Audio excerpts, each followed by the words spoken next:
doing a little video here for ones who'd like to install wood boiler themselves. Just kind of explain a little bit about how it all hooks up and how it works. I'll start with the coil and the ductwork. That coil there, that's a 16 by 18 coil. It's 16 wide exactly outside to outside, but the 18 direction is only the fin. It does not include these ends. They stick out an inch.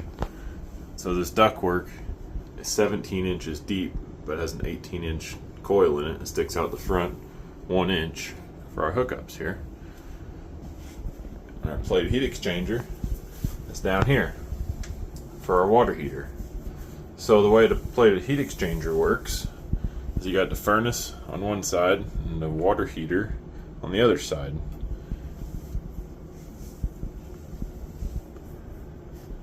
Now put this in line before the water heater and it'll heat the water as it goes through it. So here we have a tankless water heater. This guy will heat the water within about 10 degrees of the furnace, and the furnace is set on 180. So I measured water coming out of it with a thermometer. It's about 170-ish. The water heater will not kick on. We have it set on 120. So it'll heat the water as it goes in. The water heater doesn't kick on because it sees the water's hot enough and goes right back out. That's this particular water heater. Some tankless are different though. If you have a tanked water heater, it'll heat the water as it goes in, and then the elements in the water heater will keep it hot. So if you have your water heater set on 125, which is what they come factory typically, the furnace will heat it to within 10 degrees of that, so 160, 170, and that water typically will stay warm for a day. So even if you don't use it right away, it'll still be warm the next day. So the supply and return. So I typically run the supply line to the heat coil first, because that's the primary source. So if I'm cold, I don't care if my water's hot.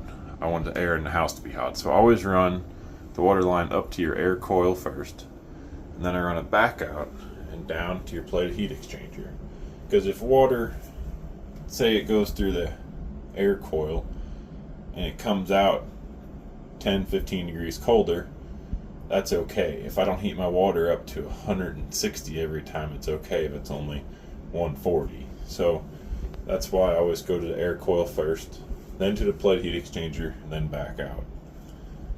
As you see here, we use 1-inch PEX for everything, 1-inch adapters, 1-inch elbows. The reason we use crimp fittings is because the thermal PEX that we use, you can only use crimp fittings on that, so we just use crimp fittings on everything.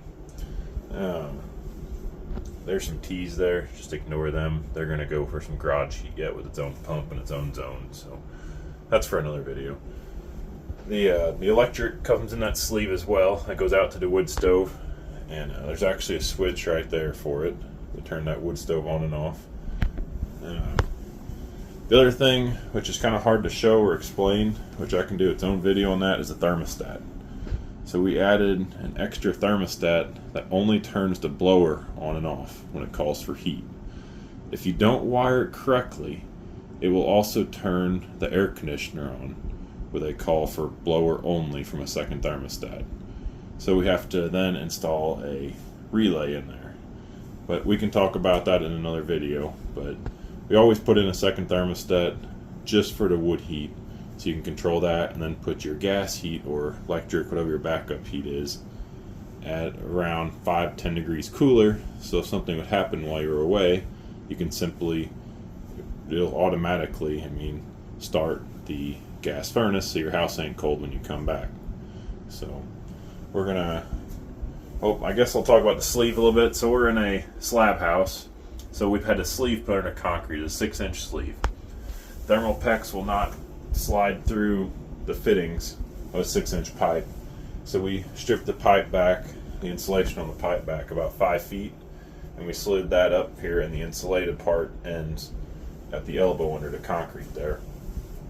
And what you can't see is because it's already buried, is we put a fern co on the outside where it goes from the Rhino-Flex to the 6-inch pipe, so it's sealed up and keeps water out of that. So we don't want water getting in there and basically getting to the lines where there's no insulation on them, so just to protect them. So we will go outside next and show you how we have that hooked up. Now we're looking at the outside. We got a HeatMaster on here.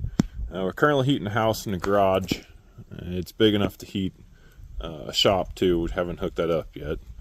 It's currently sitting on a 4-inch concrete pad. It's about an 8-foot square. You don't have to put them on concrete. Usually works the best. You can set them on blocks if you want, but set them on concrete. And some guys always ask if we have to notch the concrete to put a sleeve in it. You can always notch it. You can always put a sleeve in it.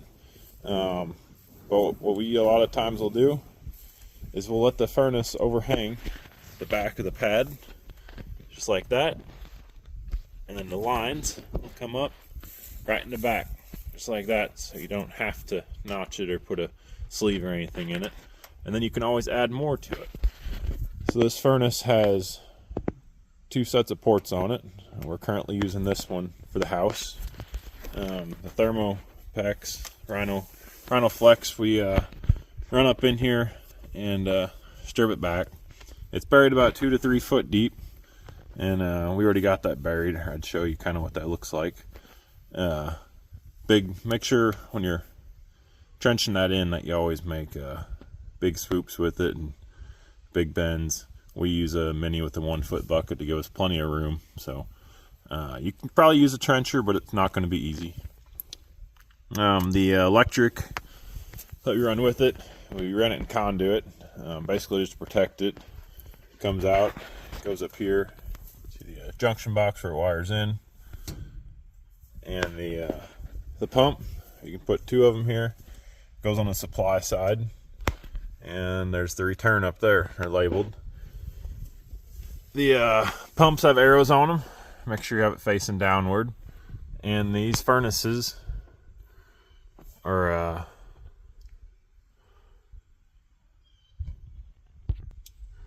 typically come with flanges on there for the pumps already, but this is an older one that doesn't have it. So we use a 1-inch stainless nipple. Everything in here is stainless. The fittings are stainless, tank stainless. The valves are brass. We don't use any galvanized or black iron.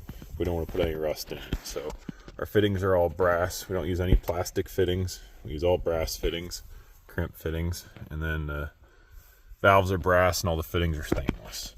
So, and it is painted, but it is stainless. The Thermopex, if you look here, there's a black mark right there. That's how you can follow into the house which one's which. So that's our supply. The black mark is the supply, and the one without the black mark is the return. So inside, I didn't discuss it or show you guys kind of which one was which, but that's how we keep track, so you know which one is which on the inside. So that pump will run 24/7. That's how you get the efficiency out of the furnace. So if the pump would shut off, the water inside the furnace will stratify. The hot water will go to the top, cold will go to the bottom. You'll lose efficiency. It'll boil over. You lose water. And then when you go to turn it on, you're only going to get lukewarm water, because then it'll start mixing up. So pump runs 24/7. That's also how it heats your domestic water. If that would shut off and you use domestic water, it wouldn't heat it. So that's why we run them 24/7. The pumps are made for that. So the rest of this in here is just a fan and the damper for when it calls for heat. Right now it is hot. I'm not sure what temperature it is though. We currently got the power off to it. So but that's about it. If you have any other questions, let me know. Otherwise, thanks. Have a good day.